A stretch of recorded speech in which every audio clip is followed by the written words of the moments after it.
तो चलिए कहानी को एकदम शुरू से पकड़ते हैं, उस एक एक घटना से जहां से सब कुछ गड़बड़ होना शुरू हुआ। कहानी का हीरो है रज्जित दास, एक बिल्कुल आम सा स्टूडेंट, हम सब की तरह। उसकी जिंदगी एकदम नॉर्मल चल रही थी, पर उसे क्या पता था कि फोन पर आया एक छोटा सा मैसेज उसकी पूरी दुनिया को उलट-पुलट कर रख देगा। इस टाइमलाइन को देखिए जरा। शाम के 6 बजे नींद से उठा, 6:15 बजे के करीब फोन चेक किया। एक बिल्कुल नॉर्मल शाम। लेकिन फिर आता है वो मैसेज जो रात 8 बजे की डेडलाइन देता है।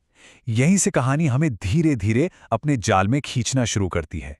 और यहीं पर कहानी बनाने वाले ने एक बहुत क्लासिक ट्रिक खेली है। मैसेज किसका है? एक टीचर का। अब टीचर पर भला कौन शक करेगा, है ना?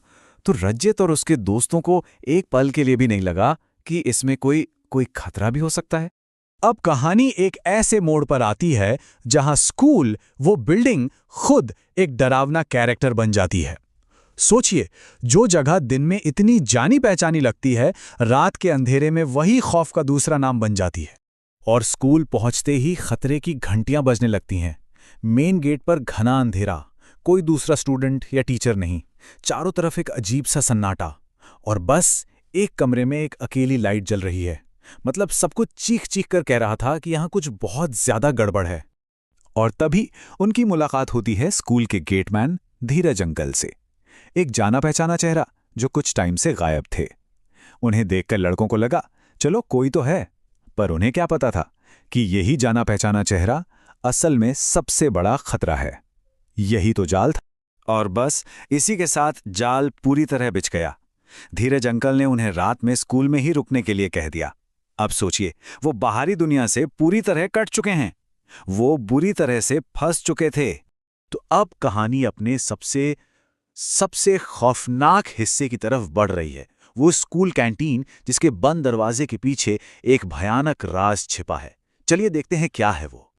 और ये सब होता है कब? सुबह के 3 बजे।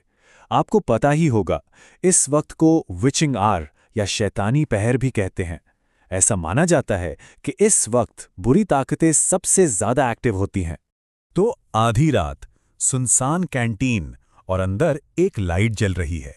इस सवाल के साथ टेंशन एकदम पीक पर पहुंच जाता है। आखिर अंदर क्या इंतजार कर रहा था? और फिर जो उन्होंने देखा वो किसी के भी होश उड़ाने के लिए काफी था। ये लाइन सीधे कहानी से है। धीरज अंकल एक इंसान का मांस नोच रहे हैं। उनकी आंखों की पुतलियों में 2 लाल गेंदें। मतलब रोंगटे खड़े हो गए। उस भयानक मंजर के बाद आप सोचेंगे कि शायद सबसे बुरा हो चुका है, लेकिन नहीं। अब कहानी हमें एक ऐसी सच्चाई की तरफ ले जाती है जो शायद उस नज़ारे से भी ज्यादा डरावनी है। अचानक सीन बदलता है। रज्जित अपनी आंखें खोलता है एक अस्पताल में। उसके चारों तरफ उसके पेरेंट्स हैं, टीचर हैं, पुलिस है, एक बिल्कुल सेफ माहौल।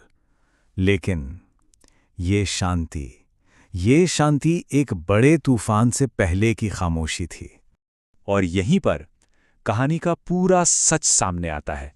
एक तरफ वो है जो रज्जित को लग रहा था कि टीचर ने मैसेज भेजा, धीरज अंकल स्कूल में थे और तीनों दोस्त साथ थे। और दूसरी तरफ है भयानक सच्चाई कि टीचर ने कोई मैसेज भेजा ही नहीं। धीरज अंकल तो पहले ही मर चुके थे और उसका दोस्त अभिजीत मारा गया था। और फिर पुलिस वाले की ये एक लाइन सब कुछ साफ कर देती है। धीरज कुछ दिन पहले फांसी लगाकर मर गया था। बस इस एक लाइन से ये कंफर्म हो जाता है कि स्कूल में जो कुछ भी हुआ वो किसी इंसान का काम था ही नहीं, वो धीरज अंकल का भूत था। तो ये